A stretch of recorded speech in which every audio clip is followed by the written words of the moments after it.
Hey everyone, welcome back to my channel. Today we're going to talk about people-pleasing tendencies. Now this is something that is near and dear to my heart, and I'm sure many of you as well. If you struggle with saying yes when you want to say no, here's what we're going to get into. We're going to talk about how you can overcome these tendencies, dive deep into what people-pleasing is, and just overall just chat about how we can overcome this feeling. First things first, what is people-pleasing? People-pleasing is a behavior where we go out of our way to make someone else happy, but it's at the expense of our own desires and needs. It's a common trait that a lot of us struggle with, and it's something that we need to balance between being authentic and kind. Now let's talk about understanding the root. Where does people-pleasing come from? Why do we engage in this behavior? People-pleasing often stems from fear of rejection, low self-esteem, or a desire for external validation. Now this might have been developed since childhood or just a behavior that you picked up. Diving deep and figuring out why you are having these people-pleasing tendencies will help you understand yourself better and help you overcome those tendencies so that you can create more of a balanced lifestyle. If you're constantly prioritizing others over yourself, it can lead to burnout, resentment, or even anxiety, and you could really struggle with your mental health. It's really important to recognize these signs, so that's why I'm going to give you some tips on how you can overcome people-pleasing tendencies. So step one is self-reflection. So grab a journal, as I always recommend, and I really want you to dive deep and think about why you have adapted these behaviors. Why do you feel like you have to please other people? Is it for external validation? Is it for approval of others? Why does their validation matter more than yours? Step two is working on setting boundaries. If you're the type of person that likes to help other people, go willingly out of your way, but it is at the expense of your own wants and your needs, then you need to think about why you're not filling your cup up first and then offering your hand to other people. Setting boundaries is step number two. Now, it might be hard for you because you love to help others and you feel really great when you do it, but in the end, sometimes it might make you feel burnt out, or maybe you feel resentful towards someone because they have a tendency to not really help you in return sometimes.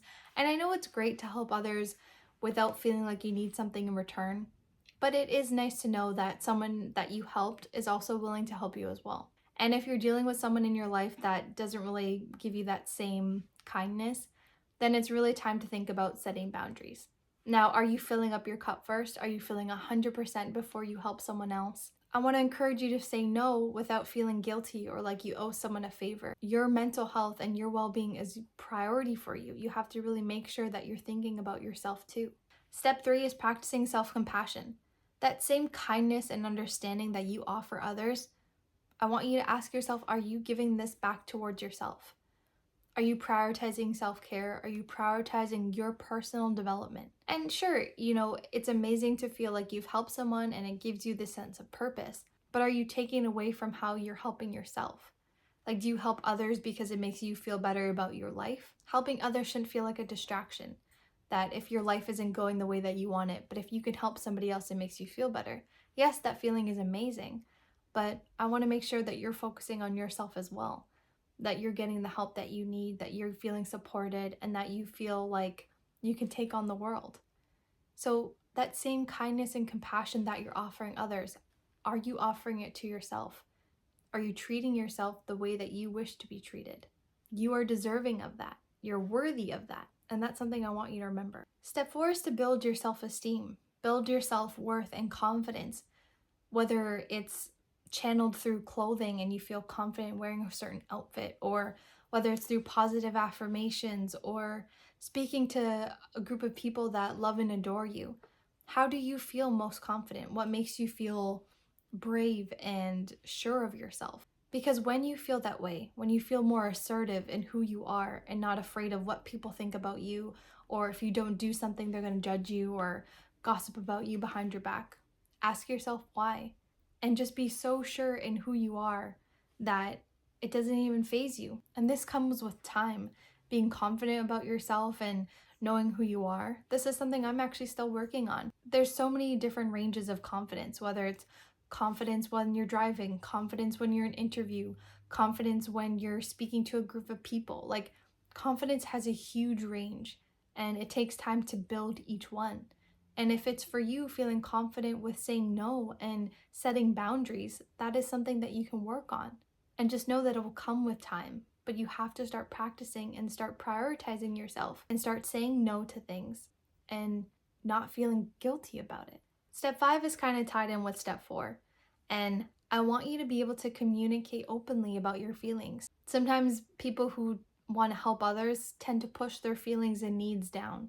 But if you are helping the right people, they're going to be open to listening to what you have to say or to learn about what you're actually feeling and how helping them might be hurting you at the same time. You have to be very open with your feelings. And if you're having trouble with speaking out and expressing yourself, maybe write it down and leave like a little letter or type it out. There has to be a way for you to communicate your feelings in a healthy way. Step 6 is embracing imperfection. Know that you're not always going to be perfect. Know that mistakes are part of life and that's how you grow and how you learn. But also ask yourself, do I really need to feel like I need to help someone else to help myself? Do I really need to people please? Do I need to feel like if I don't do this, they're not going to like me? So what if they don't? If you like you, that's all that should matter. You have to give yourself the validation that you deserve. If you're feeling confident about who you are, if you're feeling loved about who you are, nothing else matters. It's amazing that we surround ourselves with so many people. We want to help others, and I think that's incredible. Sometimes I feel like we forget that how we see ourselves is the most important. In the very beginning of my self-love journey, something I very much struggled with was people pleasing. And it was very difficult to overcome. And to this day, I'm still working on it in different areas of my life. I find it kind of creeping back sometimes. Overall, I've really worked on my confidence and, focusing on my mental health and, saying no to events that I really don't want to go to. But in the beginning, it was very difficult for me. I just had this need to constantly give and give and give. And then, sometimes I was left with feeling not it being reciprocated. And that left me feeling really sad and hurt. And I know I was doing this out of the goodness of my heart, but then over time, I just felt like I was giving so much to so many people. And then, I was kind of left feeling sad or alone or just feeling like, what's the point in helping others if we're not all going to support each other, raise each other up? And part of the reason I was struggling with people pleasing is because I just kept worrying about what people thought of me. Like if I didn't show up to something or if I didn't do something a certain way in the way that they would have wanted it, what would they have thought? Are they talking about me behind my back? I had so many anxiety thoughts that it was consuming me. And I just felt so overwhelmed and my face would get warm and I would have like panic attacks. And I'm just thinking, why do I care so much? It should only matter about how I see myself and who I am and who I want to be. Why am I giving them the power to hold this over me? And that was a huge wake-up call. Like, why am I giving them this power to determine who I am and to think they know me? Only you truly know who you are and the things that you're capable of. And yes, family and close friends can know who you are and, support you, but you have to truly feel strong in what you know about yourself and what you're capable of. And it really shouldn't matter what others think of you. If you feel like you're a good person, you do good things and you help others, but you're saying no to certain things, you're saying you can't help out, or you're not constantly doing things for everyone else, that has to be okay. It has to be enough. You don't want to feel like you're giving so much of yourself to other people and it's at the expense of your own health, your mental health, your well-being. And part of why I'm saying this is because this is such a big theme that can happen in so many people's lives. Whether you're people pleasing at work or with extended family members or just friends that you're trying to, always constantly help and be there for other people and to support them. But you have to know who you are and you have to know that you only need validation from yourself. And that is what is most important.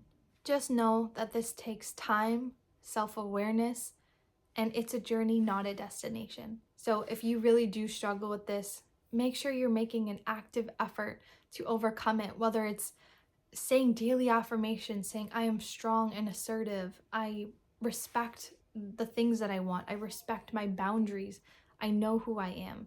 Constantly remind yourself that and build up that self-esteem so that you don't feel like people could walk all over you or you feel depleted helping other people. Do it because you feel 100% and you feel sure of yourself.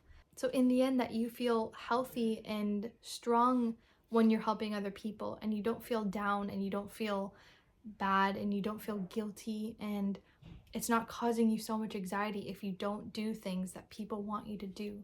Be who you want to be. Do the things that you want to do. Live a life that is important to you, that leaves you feeling good, that gives you a sense of purpose.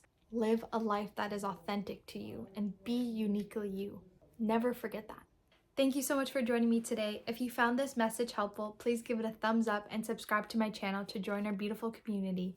And if you feel like someone needs to hear this message, please send it along to them. Until next time.